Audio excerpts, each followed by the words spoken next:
Magandang gabi, Philippine Air Force. Alamin natin ang magiging ligaya ng panahon ngayong gabi at para sa mga susunod na mga araw. Sa kasalukuyan, ang ating binabantayan na low pressure area sa labas ng ating Philippine Area of Responsibility ay naging isang ganap na ngahon na tropical depression. Ito ay huling namataan kaninang alas 3 ng hapon sa layong 1,360 kilometers silangan ng northeastern Mindanao. Ito ay may lakas ng hangin na 45 kilometers per hour mula sa sentro at pagbugso na 55 kilometers per hour. Ito ay kumikilos almost stationary. Samantala, yung southwesterly wind flow naman, makaka-apekto naman dito sa may bahagi ng Palawan at Western Mindanao na mapagdala ng mga kulapan at mga pag-ulan. Samantala, yung trough ng tropical depression na nasa labas ng ating Philippine Area of Responsibility ang makapagdala din ng mga kulapan at mga pag-ulan sa nalalabing bahagi naman ng Mindanao. Ang Metro Manila at ang nalalabing bahagi ng ating bansa ay maapektuhan lamang ng ating localized thunderstorms.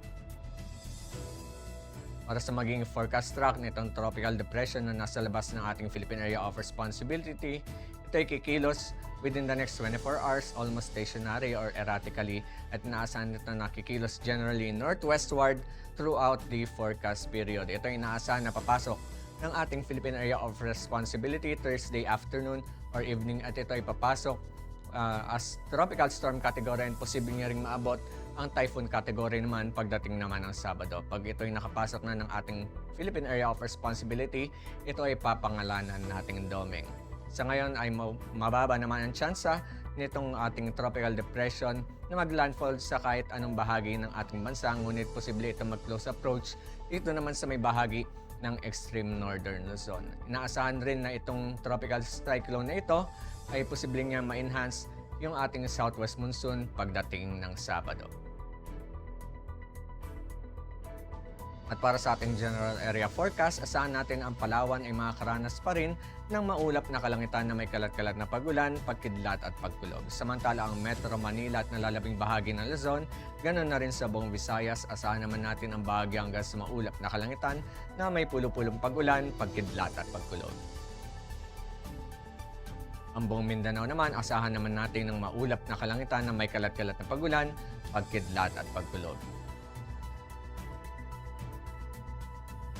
Para sa mga susunod na araw sa mga piling lugar dito sa ating bansa, dito sa Metro Manila, Cavite, Lipa, at Angeles sa darating na Huwebes hanggang Sabado, inaasahan natin ang bahagya hanggang sa maulap na kalangitan na may pulo-pulong pag-ulan, pagkidlat at pagkulog. Samantala sa Puerto Princesa at Kalayaan Islands naman, saan natin na sa darating na Huwebes at Biyernes, makakaranas tayo ng bahagya hanggang sa maulap na kalangitan na may pulo-pulong pag-ulan, pagkidlat at pagkulog. Samantala sa darating na Sabado, magkakaroon naman tayo ng maulap na kalangitan na may kalat-kalat na pagulan, pagkidlat at pagkulog. Para naman sa Mactan, sa susunod na mga araw, patuloy pa rin tayong magkakaroon ng bahagya hanggang sa maulap na kalangitan na may pulo-pulong pagulan, pagkidlat at pagkulog. Para naman sa Zamboanga at Davao, sa darating na Huwebes hanggang Sabado, inaasahan pa rin ng maulap na kalangitan na may kalat-kalat na pagulan, pagkidlat at pagkulog. Para sa ating heat index forecast para bukas dito sa Metro Manila, asahan natin ang 45 degrees Celsius at papatak ito sa effects-based classification ng ating heat index sa danger category. Ang haring araw ay lulubog mamayang 18:20 at ito naman ay sisikat bukas ng 05:26. At para sa ating moon illumination, 80% increasing.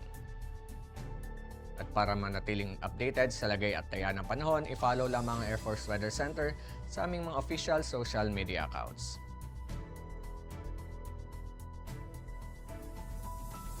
Yan lamang pong latest update mula sa ating lagay ng panahon. Sa ngalan ng aming commanding officer na si Colonel Alvin John Cuador, PAF GSC, ako po si Staff Sergeant Salce Puedes, Philippine Air Force Weather Broadcaster ng Air Force Weather Center.